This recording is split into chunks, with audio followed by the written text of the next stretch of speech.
So chapter 2, we covered the first part, which is the Gyan part last time.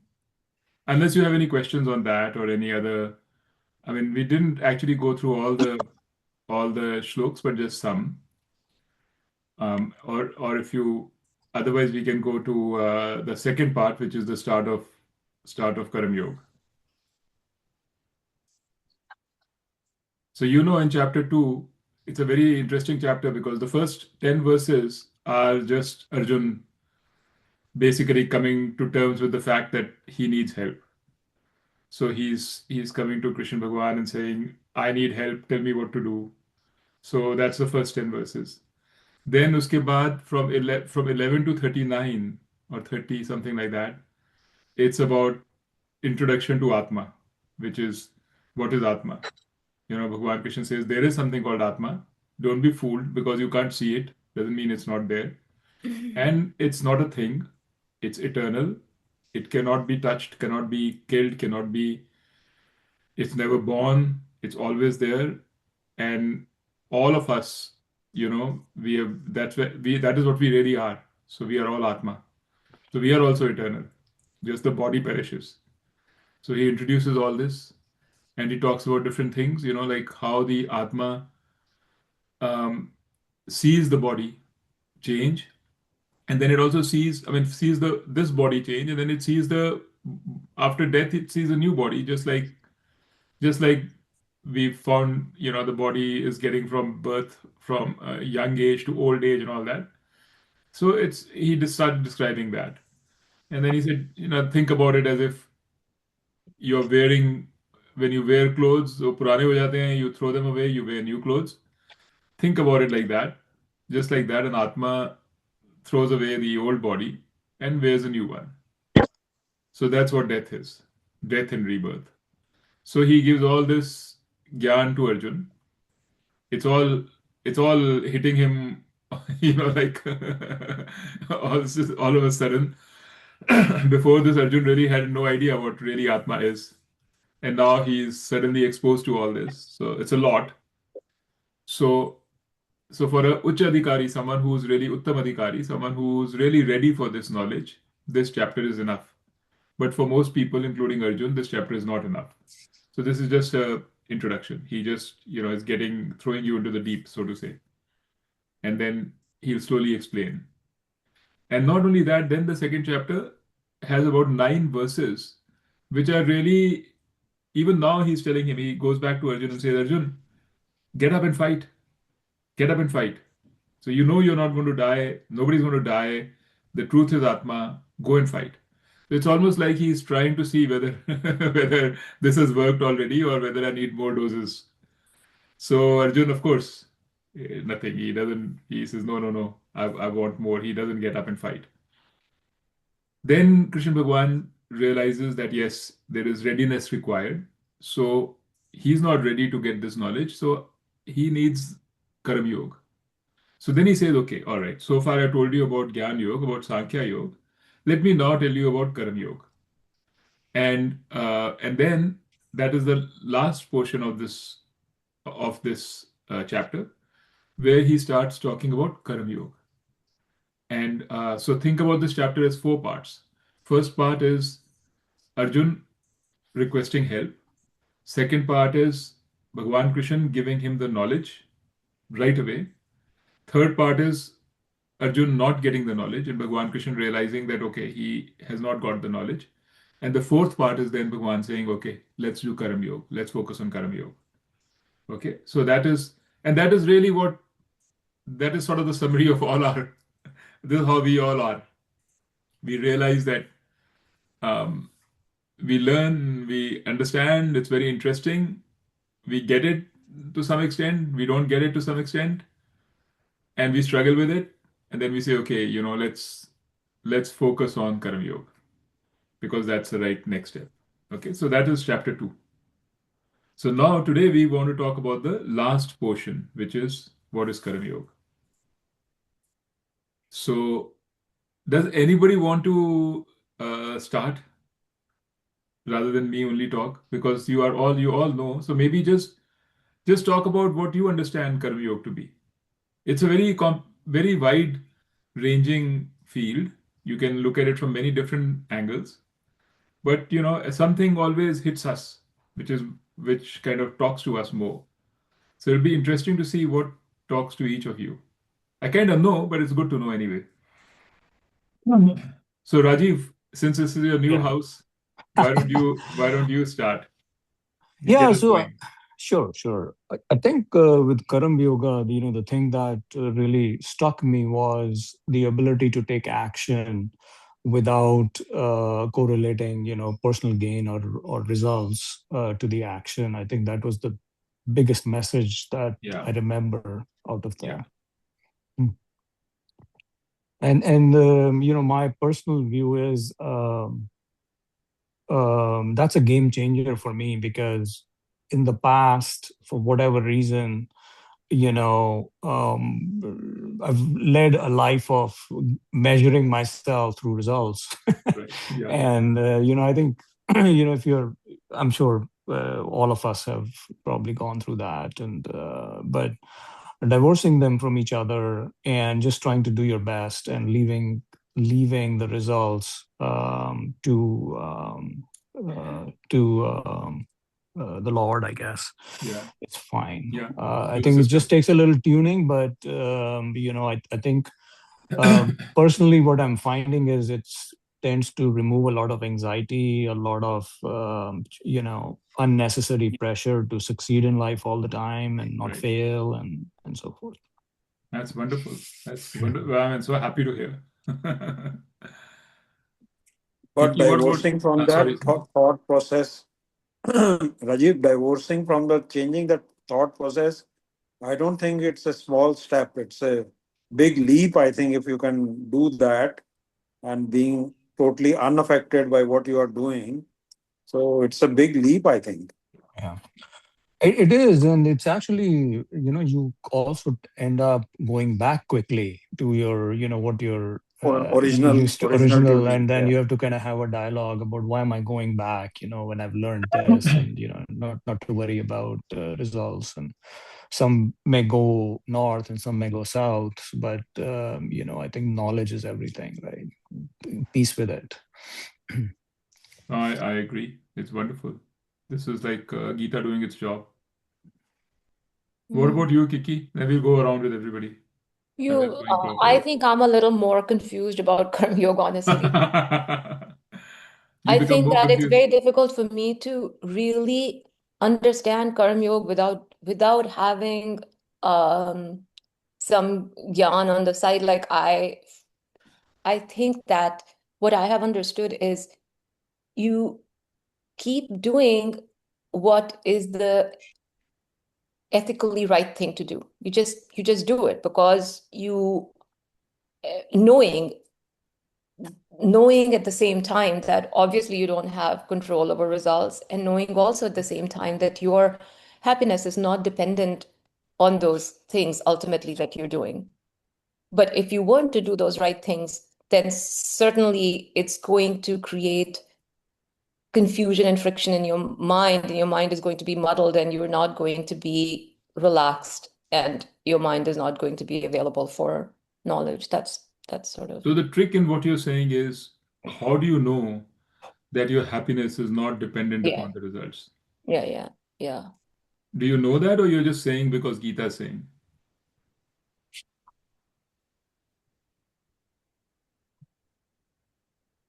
I think I know it a little more than I used to by experience.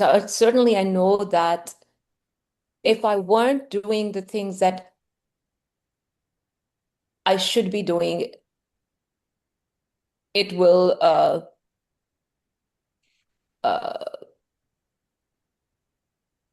it will cause confusion and it will make me unhappy.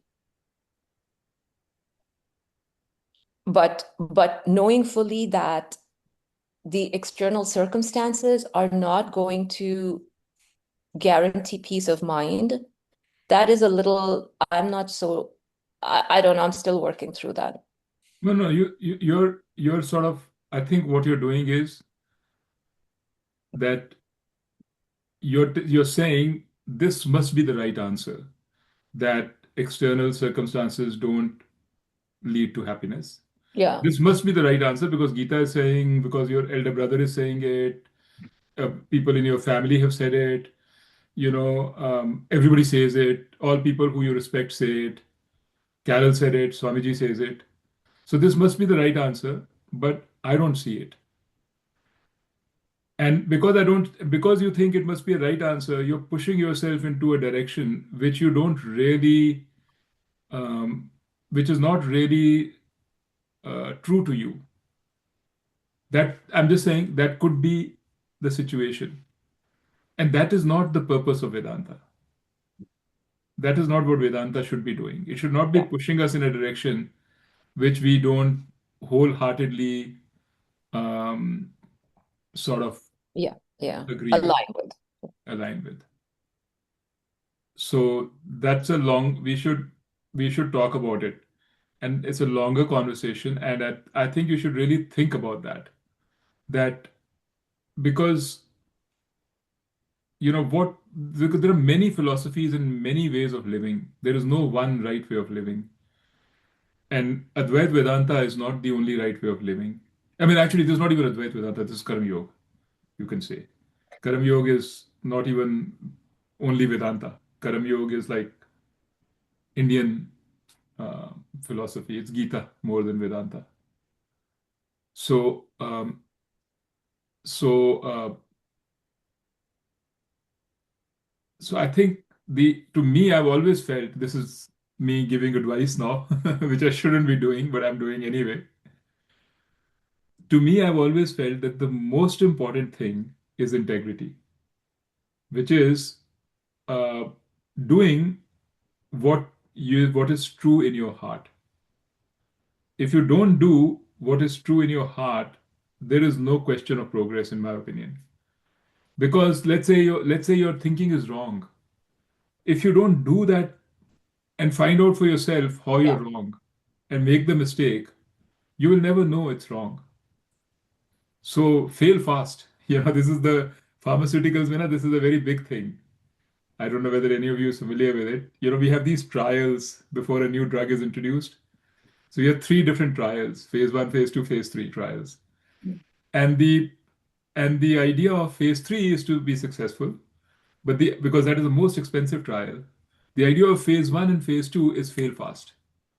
How quickly can you say that this drug is not going to work? Quickly, without putting too much money into it. So that it doesn't go into phase three where you spend a lot of money and then by then if it doesn't succeed you can be bankrupt. So the for phase one and phase two is about fail fast. Phase three is about success. So life is about fail fast. That's how I think about it.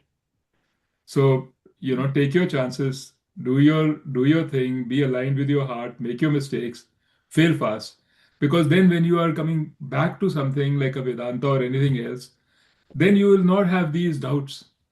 You know, you're not, and like even Krishna Bhagavan says, follow your own swadharma, not somebody else's. Just because some other people around you are following a path of this Karam Yoga doesn't mean that's your path. But what is your swadharma, I right? think that we are kind of mixing up Karma Yoga and Vedanta. I think if I just look at Karma Yoga apart from Vedanta, then Yeah, Karma Yoga is just about being ethical and having the common sense that you don't control results. Like that doesn't take any spirituality to know that you're correct, not correct. controlling the results. So Right, just Karma Yoga by itself seems like a rational thing to do. It's being ethical and just being rational. So that I have no issues with. What we are talking about is a separate thing, which is Vedanta and whether really in my gut I know that external circumstances contribute to my peace of mind or not. right. Right, two different Yeah, things. but just to sort of be correct here, what you're describing is ethical living. That's not that's not truly Karam Yoga. Karam Yoga goes beyond ethical living. Karam Yoga, you do Karam Yoga because you say, I want to, it's a preparation for something bigger. That's Right. how it's Karam Yoga. So ethical living is also very much prescribed by Gita. and very much a good thing to do. I mean, from a Gita perspective. And you don't have to be a Karam yogi for it. You can be a samsari. By definition, samsari is a person who thinks that I need to control, I need to get my environment aligned and right to be happy. And we are all samsaris. I definitely am in a big part samsari, and we all are. And the question is what our experience tells us. So anyway, so as a samsari, also you'll be happier with ethical living. You in particular, because you're a very ethical person. So you'll be very happy with ethical living, and that's perfectly in accordance with our religion, with Gita, with everything else. It doesn't have to go beyond that till it goes beyond that. You know, that's my understanding or my take after studying this and all of that. I think in Karam Yoga, ethical living is step one. We have to go beyond ethical living. We have to not worry about the results, offer all the results, positive, negative, to Brahman or the supreme power. Keep doing what we have been given to do. But I think the core question is what you are doing, is it for yourself or is it for others? The focus has to shift from me to you. How can I help you? How can I make your life comfortable? How can I make you happy? How can I support you? The focus has to shift from myself to others. That will give you a lot of peace and happiness, and you will really feel like you are doing some karam yoga. Yeah. You have done something for people and the society. Mm. I think what I'm seeing is maybe we all have our own sort of take on Karam Yoga, Yeah, I slightly know. different take, and that is totally Different, fine. yeah. I mean, Yeah. Kiki has her own take, and you have your own take, and Rajiv has his own take. He talked about if you talk about, like you're saying, focus on other people. Yeah. Kiki is saying ethics, do the right thing. Rajiv is saying stop focusing on results because they give me anxiety, right? It's all part of Karam Yoga. It's all It's one all big part of, large yeah, umbrella. it's all different But facets of we are karam all yoga. we are all sort of gravitating towards different things which speak to us more. Or yeah. Yeah. Mukta, what about you? Well, I think we should whatever has to be done. I mean, needs to be done in the transactional world. Uh, we do it to the best of our capabilities Yeah, and without thinking of the result, because we know the result depends on many factors. It doesn't just depend on what we are thinking or what we are doing. In this transactional world, so many factors come into play for any task or anything that we do. It's not just what we are doing, what we are thinking. There may be other people involved, there may be other factors involved, circumstances, nature, anything can be involved in. But what we can do is do it to the best of your capability and not think too much about the result.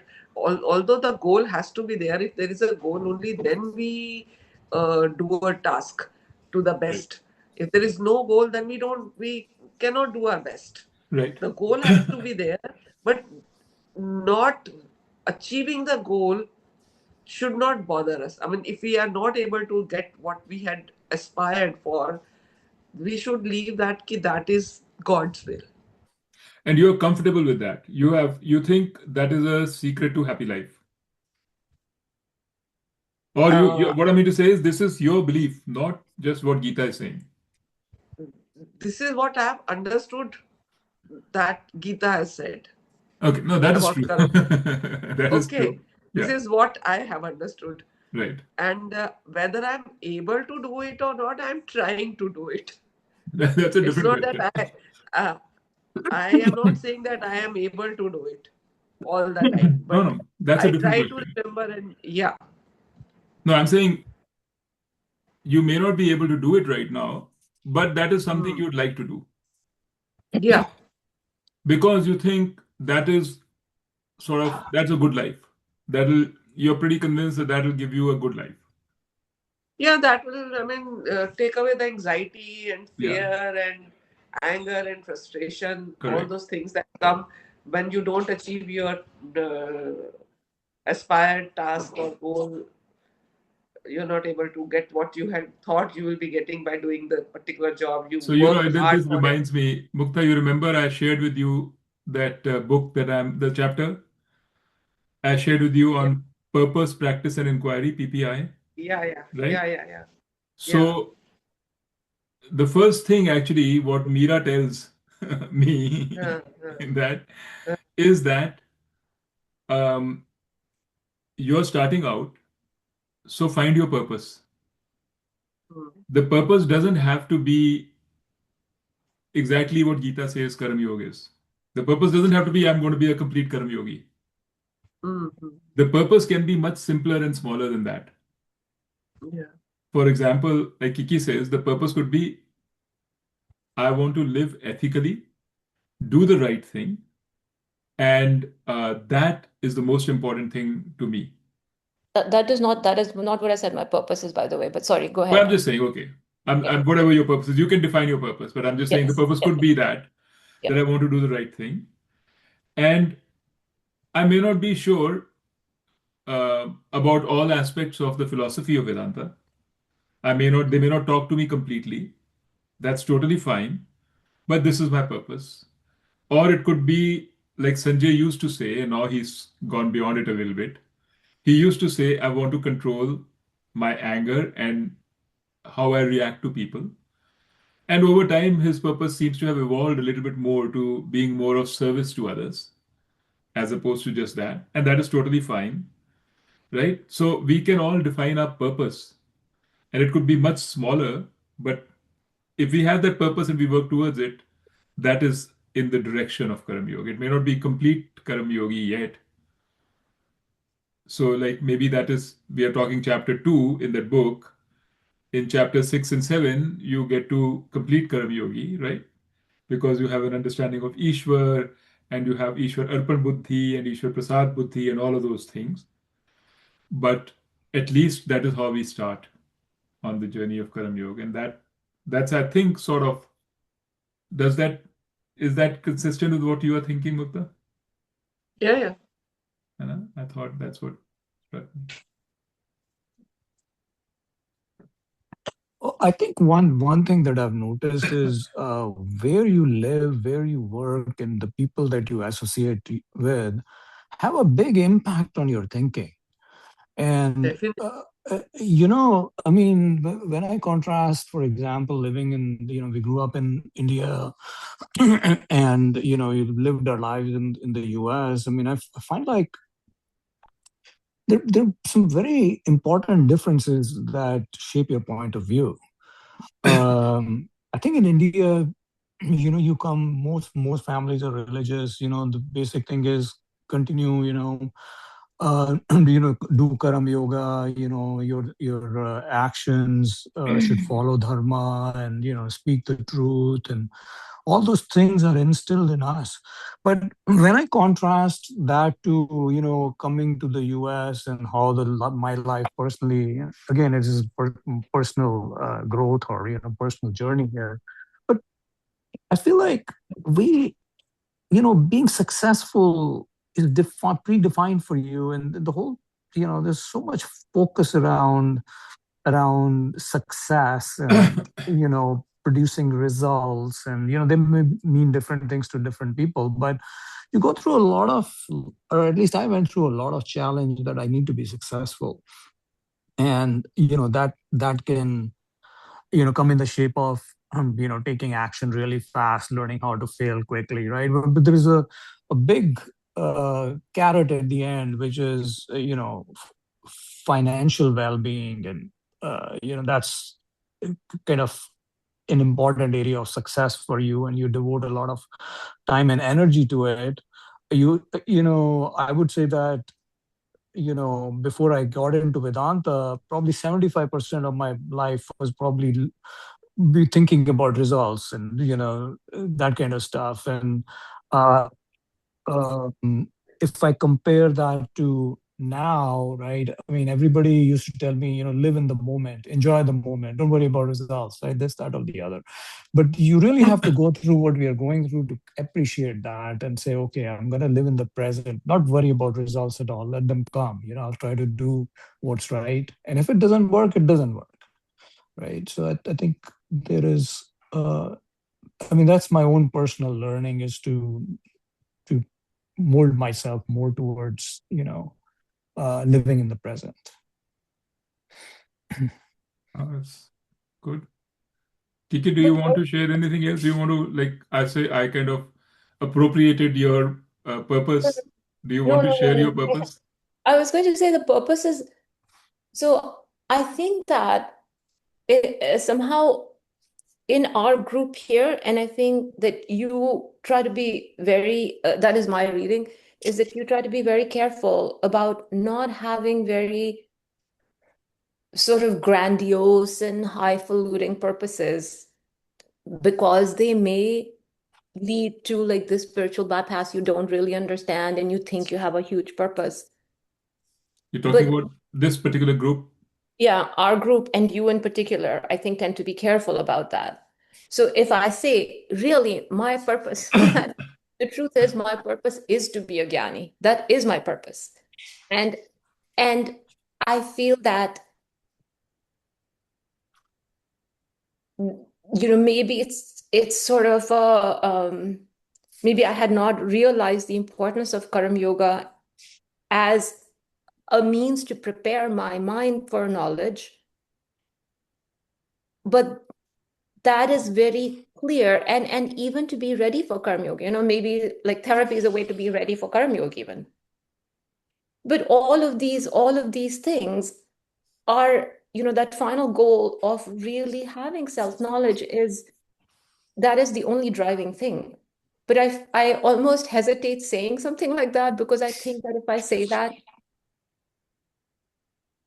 um, I think that you tend to be a little cautious about not being misled in that, I don't know No, if that. no, I would only say what I would say, if when you say that, is to define that a little bit more. What do you mean by having self-knowledge? Like, what about self-knowledge do you not already have that you need to have? I feel like I can understand things more theoretically, but to actually live really in an embodied knowledge that I am, for instance, not identified so much with my body and my mind, that But that is the mechanism. not, To be not identified with body and your mind is just a means, right? What's the purpose? We are talking about, like, at the end of the day, what are you looking for? That's what a purpose is. And you yeah, can, you can say, okay, in the because we've all read about these things, we say, okay, Gyani, self-knowledge. yes. But I think the problem is, it's a very real thing. What define that self-knowledge? I mean, what is it? Okay, so for instance, okay, really, who am I and what will happen when I die? What do I die? Hmm. Like, really understanding those things. So what will happen when you die is a tangible quest, right? It's a little different than self-knowledge. You're thinking that through self-knowledge, you will get a better understanding of what happens when you die. That's what you're No, thinking. no, No? that's not what I'm thinking. Okay. Anyway, maybe we can talk separately too. I think it'll just take over otherwise. I think it'll help everybody. I mean, we can spend a few minutes because it's important to understand that okay, I mean, you can say in some very general sense, everybody wants self-knowledge. That is a very solid purpose for everybody. But you have to take some tangible steps now. So for that, you need a purpose which you can take a step towards right now. If you have a, if you have, which is within your control, which is within your grasp, about which you can do something, right? So call that your purpose. Um, like in some sense, self-knowledge is everybody's purpose, correct? Like who doesn't want self-knowledge? I'm just saying. Lots of people, lots of people don't care about it and don't want it. That's not true. That Anyway, is in general everyone's purpose. anyway, the point is, I feel that if we have to kind of make some actual change in behavior change, then we have to have a step or a goal which is doable, which is achievable, Hmm. and put aside this idea of self-knowledge for now. That may be your purpose, and that's fine. What would you put yourself as a goal that you want to achieve in, say, the next 1 year, which is going to introduce, or which is going to bring about some behavior change in the right direction. That So I think that that's the way. I don't think they have to be put aside, right? So there's a concrete thing that I'm doing right now. So for instance, I'm engaged in therapy right now, right? That's a Right. So concrete thing again, for a that's a reason. Kiki, that is a means. Yes. Therapy is a means. Karam yoga is a means. All these are Yeah. means. I'm Yeah. saying, what is the purpose? So when Sanjay says, I want to be able to control my anger, right? He's not thinking of that as a means. He's thinking of it as an end. He's thinking that that itself is going to give him something tangible, something important right now, which is going to help him in his day-to-day life, Yeah. right? Or when Rajiv says, I want to, I don't want to be so caught up with results. I just want to do my thing and not worry too much about results. I think he's looking at it as a means. I mean, as an end, because he feels that by doing so, his anxiety goes down. That's what, at least what I've Right, been right, right. hearing. So yeah, yeah. Right? I'm looking at it. My purpose then is to say I want to deal with my fear and anxiety. That's my Correct. purpose. Yeah. Correct. And the Yeah. means to But doing that, the means to doing that, you have to find out what it is and so on. And right. that would be your first purpose. And whether the means is therapy or a combination of therapy and spirituality or whatever else, or talking to friends or even attending this class, whatever it is, you have a well clearly defined purpose and you're not confused about it. And it doesn't nothing else sort of competes with that purpose.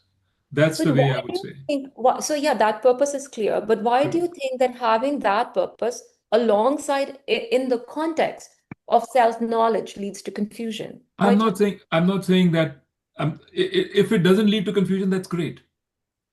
But it can lead to confusion.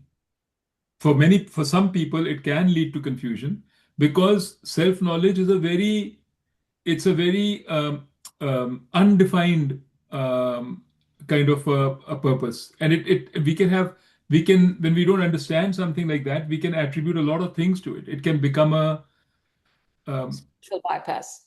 yeah, it can become a bypass.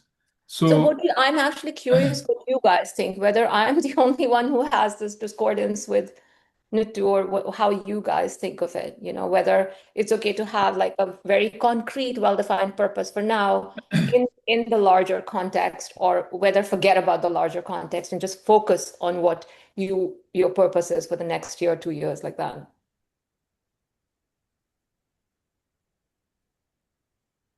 I guess my input to that would be, I mean, if you take a look at Vedanta, right, there are just so many aspects of Vedanta, right? Getting knowledge, Karam Yoga, Bhakti Yoga, right? I mean, it's just a vast, vast thing. So, what I look for is, obviously you're looking for clarity in the basics in terms of who you are, right? And you try to imbibe it, right? But it's actually the actions and the operations that you do around it that give you confidence. That doesn't mean you don't have questions. There are a lot of unanswered questions still, right? I mean, but to me, getting some knowledge about those things is actually much better than having no knowledge, because then it's all guesswork, right? Um, um, what happens? I mean, actually, really, I got hooked on Vedanta initially because I went through Vedanta Sara, and the most interesting thing out of that was what happens to you when you die, right? So now, has all the anxiety and fear disappeared around it? No, but I think it's much lower than it used to be, and not all the questions are get answered in Vedanta. So I think knowledge is some knowledge, or more knowledge is better than no knowledge at all, or at least you have a point of view of what happens. So anyway, that's my perspective. Thanks.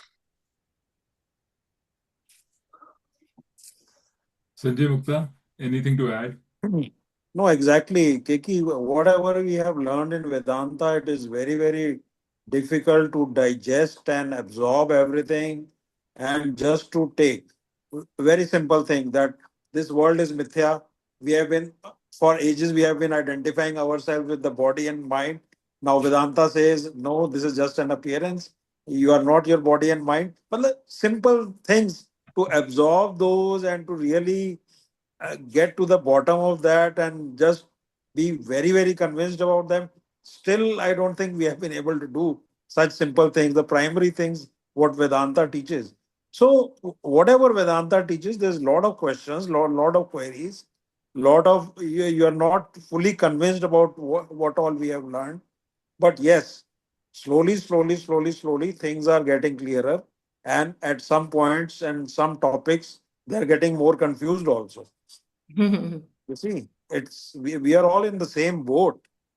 You see, what we are learning, to be convinced about what we are learning and to put it in that practical plane, different aspects. We are trying, but we have a long way to go.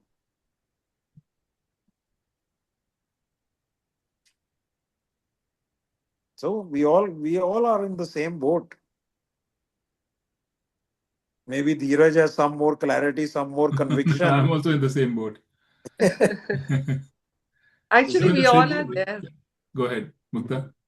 Yeah, we all are there only. Like, it's like a quest. Abhi, for me, I'm saying, like, it started with a quest, but, and it's, I'm still trying to understand few things. I understand. Theoretically, maybe I understand a few things. Then again, some questions do come. There are certain things नहीं अभी भी समझ, जैसे मिथ्या नहीं समझ आता था मुझे, बिल्कुल नहीं आता था। सब जब मिथ्या का क्या मतलब है इस सारे में, सत्यम एंड मिथ्या, ऑल्दो व्हाट, इतनी हमारी कंडीशनिंग हुई हुई है बचपन से अभी तक, एक माइंडसेट इस तरह के बने हुए हैं, वर्ड्स के मीनिंग एक सेट कंडीशन मीनिंग्स दिमाग में बैठे होते हैं। तो लेकिन धीरे धीरे after discussions, after talking, after listening to various talks and all, तो बट वन फाइन डे मिथ्या का मीनिंग समझ आ गया कि व्हाट इज मेंट बाय मिथ्या इन आवर स्क्रिप्चर्स। एक्चुअली जो हम कहते हैं, जो मैं समझती थी वो नहीं है, इट इज लाइक दिस। तो we are all unfolding different things that we are trying to understand. पर वही है कि अंडरस्टैंडिंग के लेवल तक ठीक है, वही रीजनिंग अंडरस्टैंडिंग, बट धीरे धीरे लाइफ में कैसे आएगा। लाइफ में वही समझ आया है कि पहले तो लाइफ में कर्म योग आ जाए, कर्म योग को ही हम पहले लाइफ में ले आए। एक वो कौन सा लाना आसान है। what we whatever we understand by karam yog, this is karam yog, we should perform our actions as we should be a karam yogi. But are we really, although we all are trying to, because we have listened, we have heard, we have understood that karam yoga purifies the mind, because we want to know about the self, because we are learning vedanta and uh, vedanta to bring, to assimilate vedanta into life. Now we have understood that for that the purity of the mind is required। जब mind की इतनी conditioning हुई हुई है, maybe not just this lifetime, maybe all the previous lifetimes also, वो सब conditioning को थोड़ा सा change करना है. And probably Karam Yoga, what Gita is saying कि Karam Yoga is the way, one of the ways. I'm not saying that's the only way. One of the ways to purify the mind so that we can really assimilate the knowledge, the Gyan part, the self and the Brahman and the non-duality part. मेरे को ये समझ आया हुआ. This is how I understand. Dittu, ठीक है बस how do you view, for your part, how do you view your immediate, real, practical purpose in the context of any larger purpose? How do you view it? you're talking to me?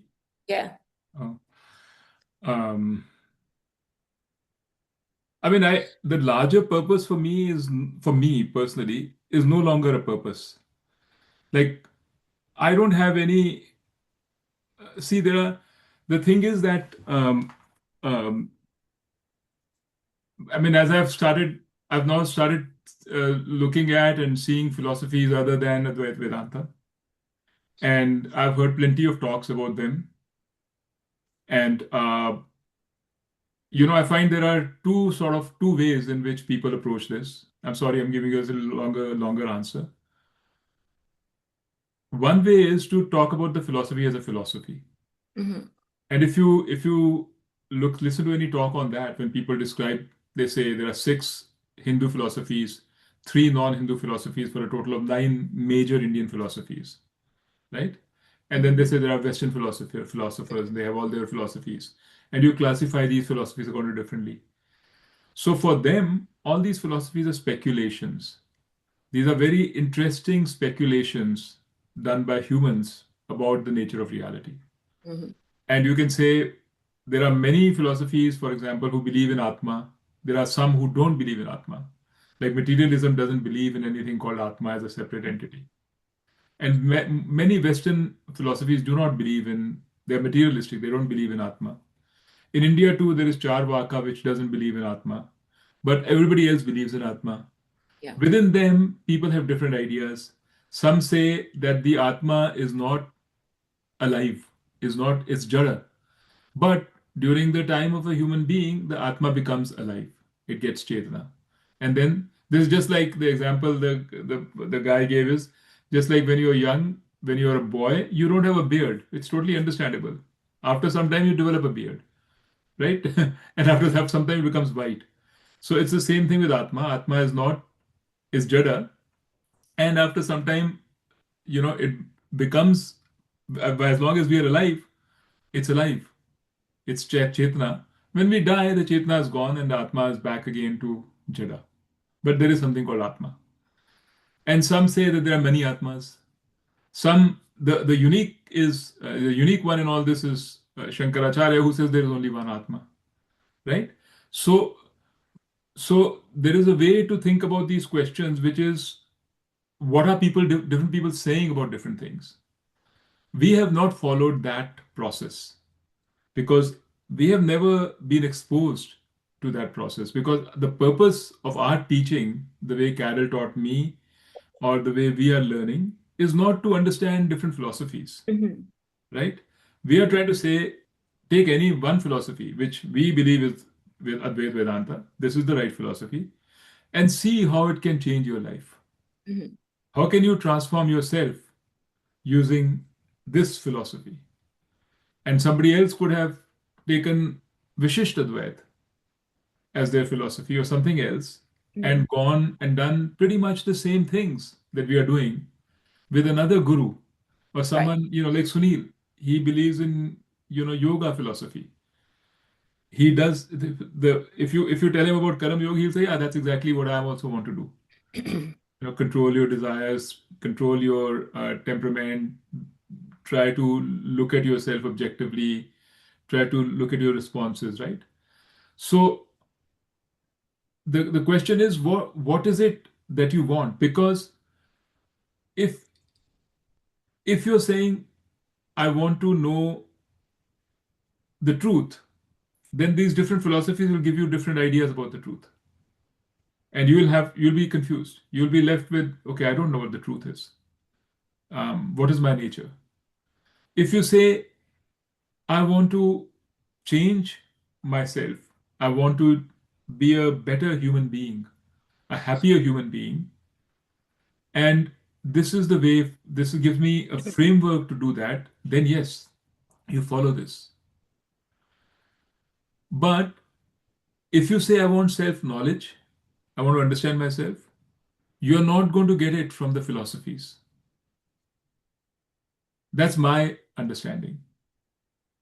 The philosophies are only going to give you some particular ways to think about yourself. You will have to come to this conclusion yourself about what myself is. And if you were to ask me, Yeah. the conclusion I have come to is that it's impossible to know yourself. It's impossible. We do not have the capacity and the capability to know ourselves. So we can come to all kinds of things which we think are limiting factors. We can remove certain things. We can say ourself is not this, not this, not this, not this. But what it is exactly, nobody knows. And it's not important to know. It doesn't matter. Because it actually doesn't matter. The question But is, why do you want to know the self? then, That's the more do you important have a question. defined purpose? Like you were asking us our purpose. Like, do you have a defined purpose? Yeah, I do. Very much like Sanjay and Rajiv and all of you guys, which is to try and control certain aspects of my behavior, which I feel are coming in the way of my own happiness. And I have maybe a little bit more. I have a little bit more conviction that I do not need a lot to be happy. I can be happy just the way I am if I can control my own self, my own temperament, my own reactions better. I don't need to change anything. But we don't need spirituality for that. Like the entire everyone's purpose. We don't need What is spirituality. spirituality, Kiki? What do you mean by we don't need spirituality? I mean, really, you can just say, uh, okay, I can deal with my anxiety through therapy, through medication, through like, to be happier. There are other ways there. You don't No, but need no, no. I mean, Advaita in your mind, Vedanta, you define Karam something called Yoga. spirituality. So Karam Yoga, you don't need to Would you say, be. would you say, would you say, would you say, Karma Yoga is not spirituality? No, Would no, you I'm say saying that Charvaka is a spiritual, it's a philosophy, it's not spirituality. Spirituality just means having a framework in your mind which says that there is something beyond matter. That is spirituality. Anybody who says, I, I believe that I am not really matter, I am spirit, or something which is undefined, which doesn't have a weight, which cannot be seen, which cannot be examined, that is spirituality. And do you think that is necessary to be to No, meet no, the purpose absolutely that you not. have later? Not necessary. Not at all. That's what I was saying, that it's not No, no, no, necessary it's to not be. necessary. But we are not talking about that. We are not in this conversation right now. We didn't bring Atma in. We are talking about behavior, right? Yeah, Nobody else has talked about self-knowledge, correct? yeah. So the question is, when you say I want self-knowledge, try to ask yourself, what is it exactly that I want? Like, what is showing up to you as self-knowledge, which you say I want? Like, what's behind it, correct? Yeah. That is Karma Yoga. So if you do that exercise to say, okay, I want self-knowledge, maybe I want it because of this reasons. It all has to do with the mind. It's the mind that wants it. It's the mind which feels maybe by knowing the self, my mind, I will feel complete. Today I'm feeling incomplete. Or by knowing the self, I will somehow become better. Today I feel not that good. So the problem is not that. The problem is, why do you feel incomplete now? Why are you feeling? that you're not good right now. That is the issue. And that issue, when you go and tackle that issue um, in a behavioral way, that is Karma Yoga. So, and that has nothing to do with spirituality, nothing at Yeah. all. Okay. So that's why I was saying spirituality can become a bypass. That's what I was meaning by that. So it's good to have. Um, so yes, I mean, this whole setup is about explaining Vedanta, and Vedanta is a spiritual discipline and a spiritual philosophy. So yes, I will, to the best of my knowledge, explain to you what I understand Vedanta is. Right? So yes, Vedanta says there is one Atma. So I'll tell you there is one Atma. Vedanta says there are multiple. Uh, we are all basically Sukshma Sharir. So I'll tell you that's Sukshma Sharir. And the Sukshma Sharir travels life to life. So I'll tell you that because that's what I've been told, right? Is it important for you to believe it? I don't know. I mean, I don't think so, right? I don't think so at all. But that's what Vedanta says. It's one means, it's one mechanism to try and get a handle on your life. Because if we think we are just these bodies, just separate bodies, and at the mercy of everything around us, and today if we are dead, we are gone, it just introduces so much fear. It's impossible to live well with this kind of a framework. So Vedanta is giving you a different framework. Think about, change your patterns of thinking, change your approach, the structure itself change in your mind when you think about the world, and that makes it easier to be happier. That's the way I look at it.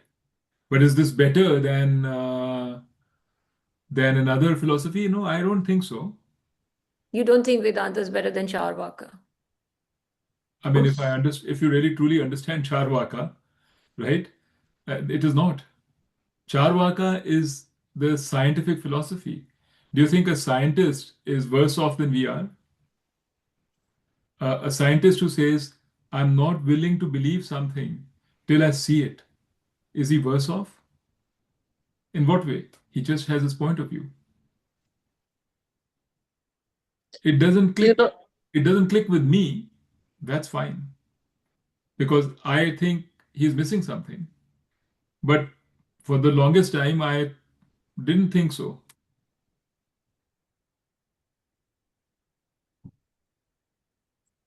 your talk has put one question in my mind now. Yeah, yeah, okay. And it has stuck with me. So much that I have not been kind of listening what you're saying Okay, after okay. that. No, no, no. Please ask then. Ask. Why do we want to know about self? That's the question I'm asking you. Why do you want to know about You self? were asking, so that now I am thinking about it. Why do I want to know about self? I don't have the Because answer. Vedanta has been thrusting it into your head. Every time from the day one, people have been telling you self-knowledge is the answer. क्या कहते हैं, what's his name? Shankaracharya has been saying it. Your teacher has been Whatever. saying it. Swami Sarvabri Ananda has been saying it. They're I all know. bombarding you with it, right? So Yeah. you're thinking, oh, maybe self-knowledge is the answer. No, no, no. Who, it This started is a with like, hypothesis. I don't know. ultimately, who am I if I'm not the body, not the mind? They're convinced that we are not the body, we are not the mind. Then who am I?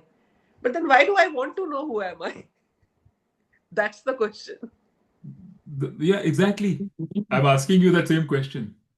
I You have don't to have the answer it for answer. yourself. Why do you want to Yeah. know who you are?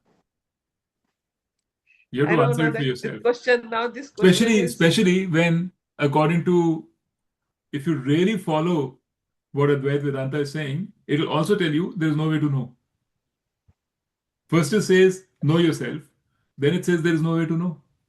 The only way to know is if I tell you, which is it's Sat, Chit, and Ananda. And then all you can say is, okay, I hear you through my own experience with Karam Yoga and kind of living with it and imbibing it and thinking about it and saying, okay, could it be true? Could it be true? I have come to the conclusion that it's not wrong. It's very possible that the self is Sat Chit Ananda because I do realize that I'm complete in myself. I do realize. And Karam Yoga helps me realize this that I'm complete in myself. And then you don't need to know the self anymore. How does Karam Yoga make you realize this? So this is chapter 6 of my book.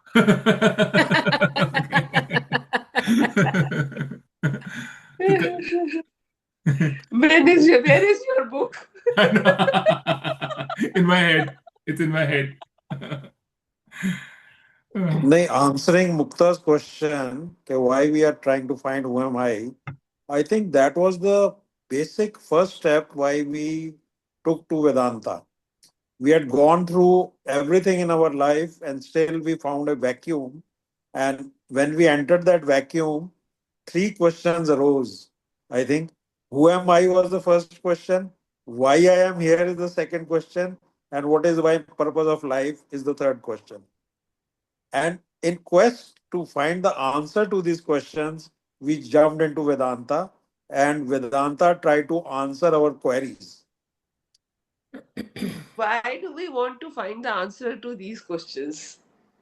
Mukta, Because I these feel questions scared. came to our mind. Yeah. Uh, and I don't think I even had a very defined thing like, oh, I don't feel complete, so that is why I want to do Yeah, it. even No, I didn't. it's not that. But I know that I've had this since before I knew about Vedanta. I know I've had it since I was a kid. Like it's just been like, okay, what is this all about? That thing that, and there's no like, it's not to fit mm, oh, I will feel whole. It's not that. It's just like a seed that is just there. It's been there always.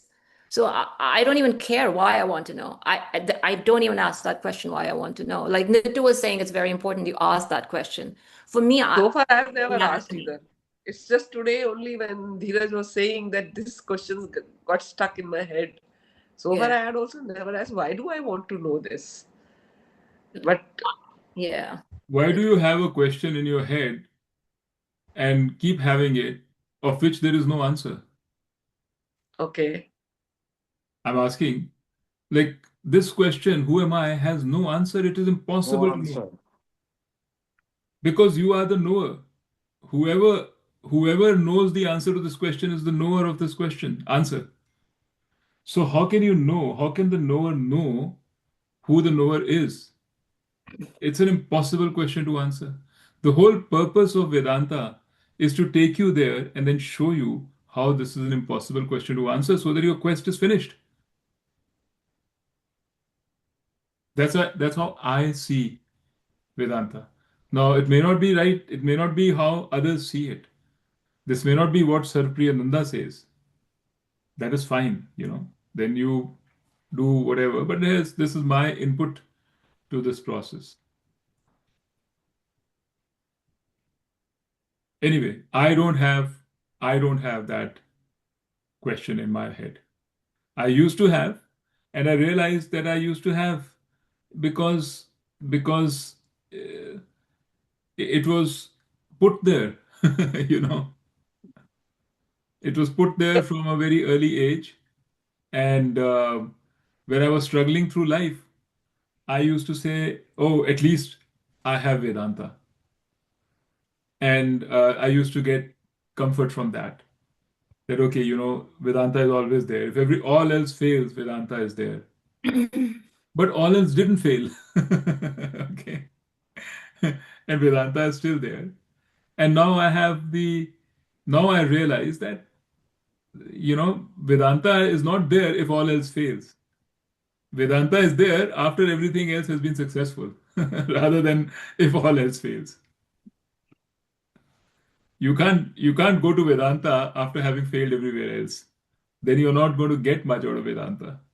You may get a momentary relief, but that's all you'll get. Anyway, that's my experience. This has been a very revelatory class. But like if you don't question why you want to know the self, then it's not revelatory. Then it's just an interesting discussion. If it doesn't change your mind about that, then it's not revelatory.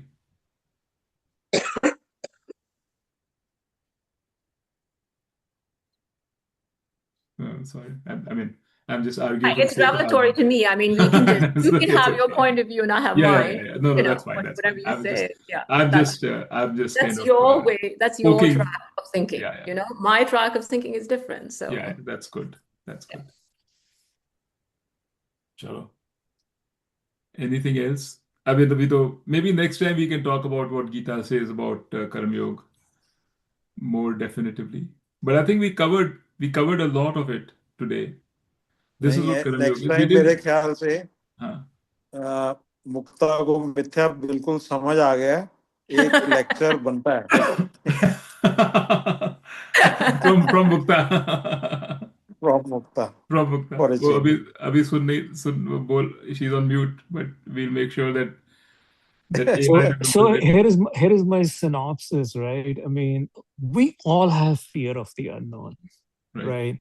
And I think what Vedanta does is don't fear the unknown, and it just leaves it at that. I think that is a brilliant synopsis, in my opinion. Very, very good synopsis. Yeah. It's not, no, it's not changing what is not. It's Yeah. taking the fear out of the unknown. Yes. I mean, whatever the fear is of, unknown Yeah. or something else, whatever the fear is of, Vedanta is just trying to tell you, don't fear. Don't fear it. You'll be all Exactly. right. Yeah, you're fine. Have fun. Enjoy yourself. You'll be all right. That's what Vedanta is saying at the end of it all. And you can say, I don't need Vedanta to say it. That's totally fine too. But that is what Vedanta is saying. To me, that's what it's saying. To others, to some people, it's saying different things, right? It's saying there's Atma and there is this and there is that. you know, the day that Swamiji died, that morning, I had a dream that Swamiji was right in front of me. And I said, you know, I want knowledge. And he put his hand on my head and he said, relax and enjoy your life. Like literally, he was just saying those words, and that is what it reminded me of right now. You know, that's I used to think, oh, that's what he's telling me, relax and enjoy my life. It makes sense. Okay. Okay, ठीक है, चलो. So next time. next. Yeah. Cheers, guys. All right, guys. Yeah. Bye. See you next time.